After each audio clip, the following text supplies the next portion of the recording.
Ahoy, ahoy. This is Eric, and over here is handsome Dan Knight. Clever Eric Muller. And we are the Ramble On About Movies podcast, and we are going to be doing a Ramble On reaction mini version of a movie that I saw, and Dan finally got on my level and saw. I finally got myself, and that's one of the reasons I said I was seeing this movie. I did a tag, and I'm like, look for the reaction, and I was just going to do a short, Facebook live video about it, and then I ran out of time, and I'm like, oh, we're recording today anyway, let's just do another reaction.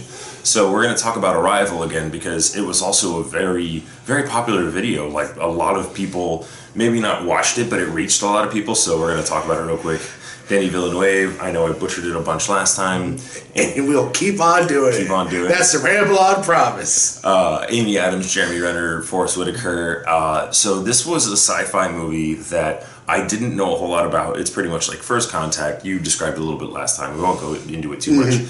But I don't even know. I think I watched the video again to see what you said about it. I loved the pace. I thought it was... Like I said, that would be the only issue people would have with it, is the pace. I didn't even mind that, because it's the way the movie unfolds, it makes a lot of sense why it was paced this way.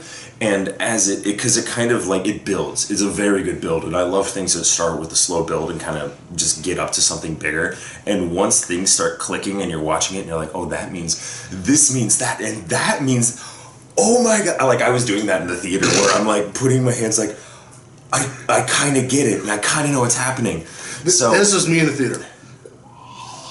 So that was him, and this was me going.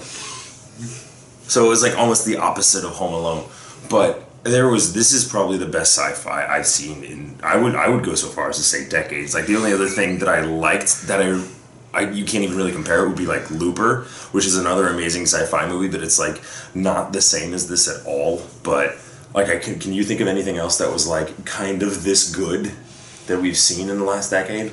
Well, I mean, there's a lot of good sci-fi out there. Force Awakens, come on! Star Wars gets its own little category because still considered sci-fi. Okay, original idea. Star Wars Force Awakens. Now he's just being argumentative. Anyway, going back to this, so it's not heavy on the visual effects. No. It's the language that they create is so interesting, and that's becomes, like you said in the previous one, it becomes the whole movie. That's just them doing very realistic, trying to break it down and trying to make sure the correct message is getting across. And then once that becomes interwoven with the plot and all these characters, it becomes an entirely different movie with a different message, and it is done very well. And I'm with Eric. I'm gonna push. This is an A, and I was telling you before too, this is gonna be arguably one of my best movies of the year. It may go up very high, so we'll see what happens. Yeah, once we get done with all the Oscar baity stuff and stuff like that. So look for that in probably January for our top 10s. So like we said, this was going to be a quick one. Thanks for looking at my thoughts on Arrival. You can always go see his thoughts in longer form, where I'm very much asking him questions. Like, comment, subscribe, share. Thank you for watching again, as always. Clever Eric Muller. Handsome Dan Knight. And as always, ahoy, ahoy.